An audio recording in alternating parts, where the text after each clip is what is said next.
Hello dear viewers, Andrew Lapamardo for Marvelous Videos, and today's video is about The Mask of Anhanga from Skull the Mask. Explored. Imagine a slasher horror film with a mask associated with Brazilian mythology. Plenty of gore, and even an exciting storyline in the background. Isn't it amazing?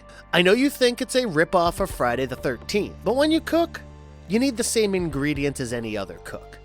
It's up to you how you make the meal delicious. Skull the Mask, written and directed by Armando Fonseca and Kapel Furman, follows the mask of Anhanga, known to be the vessel of a Pre-Columbian God, Tahawantinsupay. When the mask arrives at the Brazilian city of Sao Paolo, it possesses an appropriate body and commences on committing visceral sacrifices on vengeance to reincarnate his god. The police in charge, Beatriz Obdiaz, started facing challenges that rocked her beliefs. The lead roles have been starred by Natallia Rodrigues as Beatriz Obdiaz, Wilton Andrade as Manco Ramirez, Ricardo Gelli as Padre Vasco Magno, and others. The film premiered as part of the Chattanooga Film Festival in May 2020, and subsequently streamed on Shudder from May 2021. Let us rewind and take you back to 1944, where the story commences. Before we go into our explanation, we have a very small request. If you like our content, please support us by subscribing to our channel. This is a small click for you, but for us, it means a lot. Thank you. Let's begin.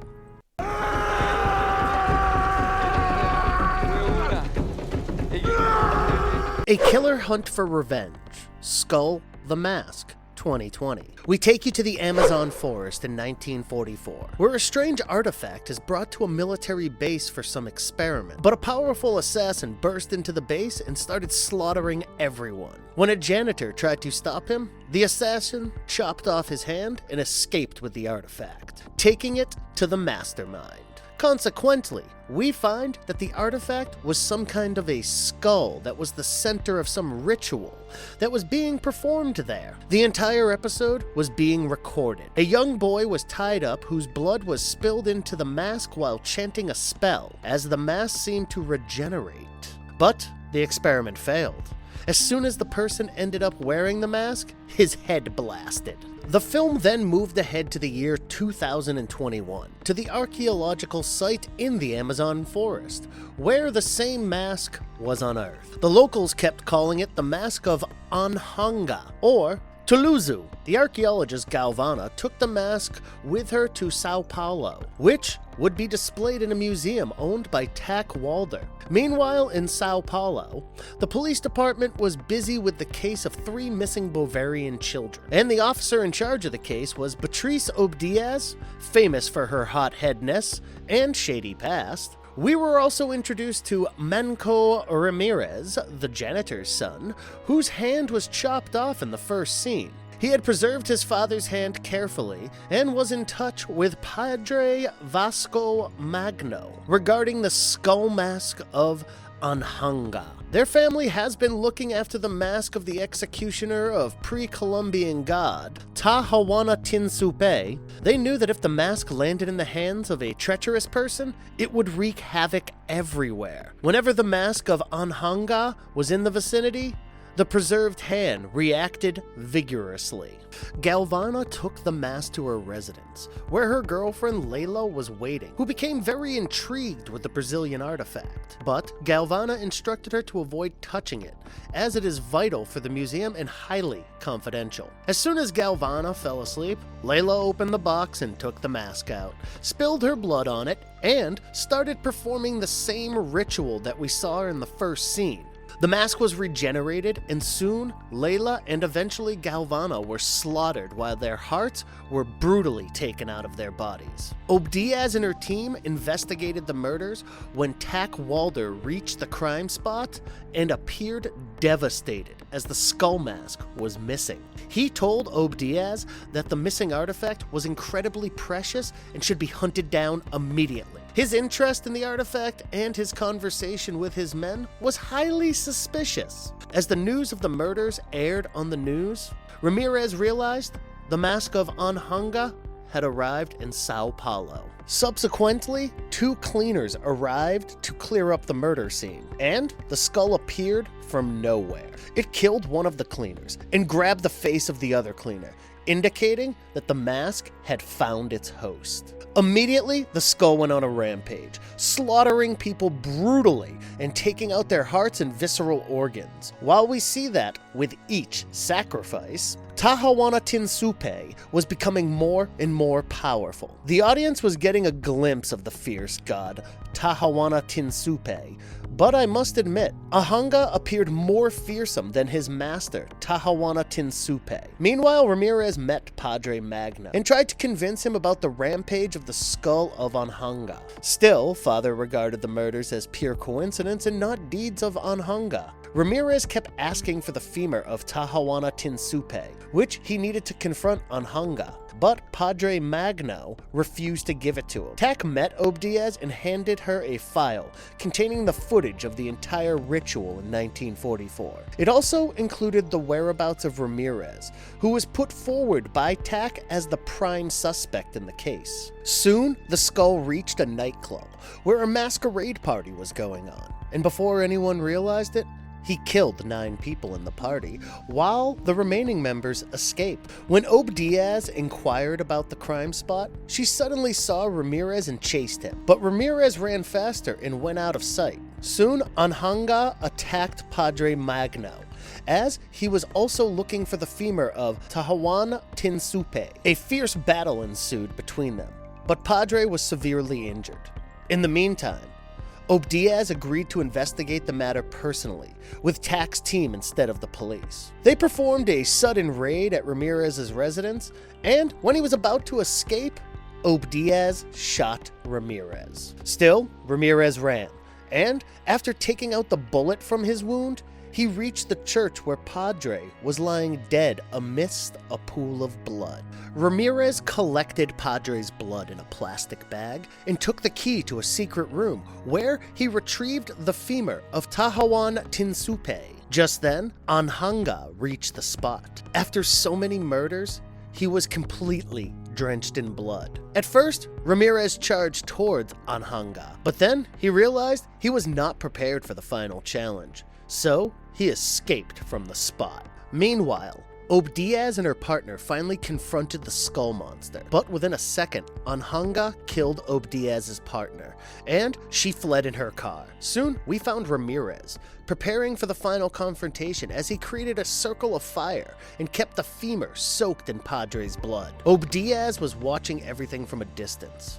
As soon as Anhanga reached the spot and started battling with Ramirez, Obdiaz realized her mistake of suspecting Ramirez and called for a police backup force. While chanting a spell, Ramirez ripped off Anhanga's heart and pushed him back to his realm while he held on to the mask. The suspense isn't over yet. Tak inaugurated the mask in the museum, praising the efficiency of Detective Obdiaz. But soon, Obdiaz realized that the mask displayed was a fake, while Tak had preserved the actual mask for the same ritual. Tak had also been responsible for the 3 missing children he had kidnapped for sacrifice in the ceremony. The film concluded with Ramirez back to his old job, when suddenly his father's preserved hand, hanging like a locket, started reacting.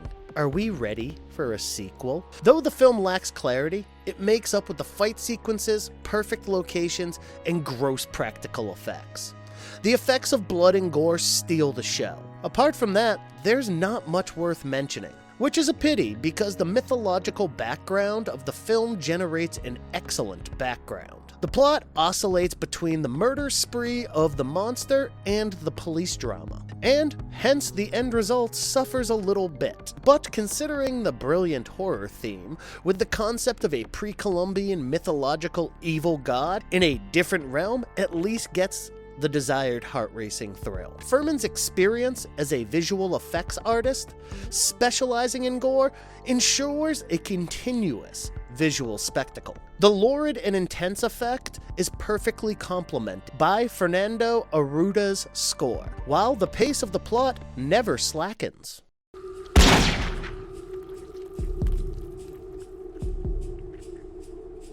Mask of Anhanga and a Pre-Columbian God explained. According to the director, Anhanga is a demon from the 40th Circle. He's the guardian of the portal that leads to the inferior world. He serves a higher entity, Tahawantinsupay, the entrail collector of the four worlds. He's present in several Andean pre-Columbian mythologies, assimilated by the Inca Empire in the 15th century. His name is Taluzu in the Quechua language. The Brazilian Jesuits, by mistake, named it Anhanga, as they thought that any native thing was actually a demon. This mystical entity resides in the artifact that actually looked like a mask. There were sharp-nailed finger-like appendices on the top of the mask's head. They were used for movement as well as attacking and ripping off hearts from the victim.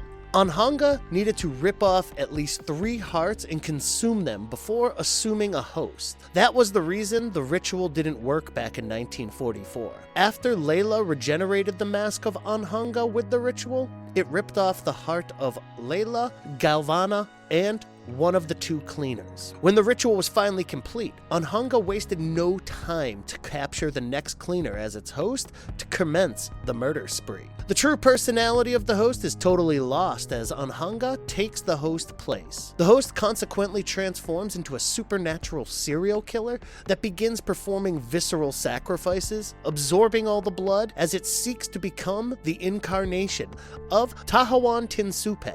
All the bloodbath and gore offerings are made to Tahawantinsupay to bring him back to the realm of Earth. Ramirez's family has been dedicated all along to ensure that the mask didn't fulfill the ritual and assume a host. Back in 1944, Ramirez's father was unable to stop the stealing of the artifact. Still, luckily, the entire ceremony failed, probably because the performers were not aware of the true nature of the ritual. But the chopped hand of Ramirez's father acted as a proper guide, which used to warn Ramirez about the regeneration and activities of the mask. The rotten chopped hand first begins signaling when the artifact arrived in Sao Paolo. Unfortunately, Padre Magno never believed in the existence of Anhanga or Tahawantinsupay, though the church had been thoroughly prepared and equipped by the Jesuits to resist the evil force of Anhanga. That is why we find that Padre pulled out a special sword, calling it the Arm of God,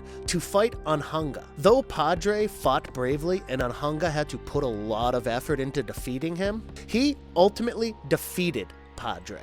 The true weapon that could defeat the evil monster's surging madness was the femur of Tahawantinsupay, which Ramirez found out after much effort.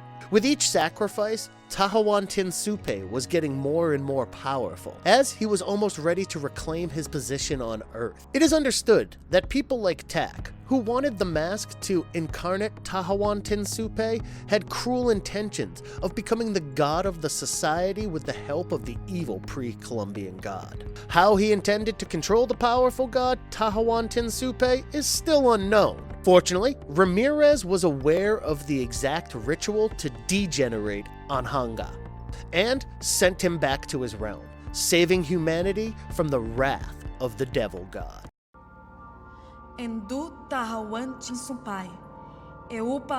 Why should you watch Skull the Mask? The film focuses on the historical tension between the indigenous people and the invasive colonials. The bloody gore associated with the serial killing for the visceral sacrifices is extremely horrifying, and complements the terror associated with the supernatural monstrosity of the Mask of Anhanga. Director Kapel Furman himself worked with other artists like Michelle Rodriguez, Israel Massa for the visual effects, while the magnificent makeup skills by Jessica Mange are worth mentioning. Overall, it is an entertaining watch for any horror fan, with honest and sincere efforts from the directors and the entire set of crews. A subplot bothers us with stolen Bavarian children, reminding us about real-life mishaps and intersecting places with this extreme terror.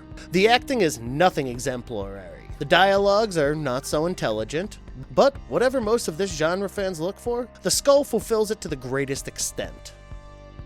And if you liked our content, don't forget to leave a like and subscribe to us if you haven't already. Have a good one and be safe. Thanks, everyone.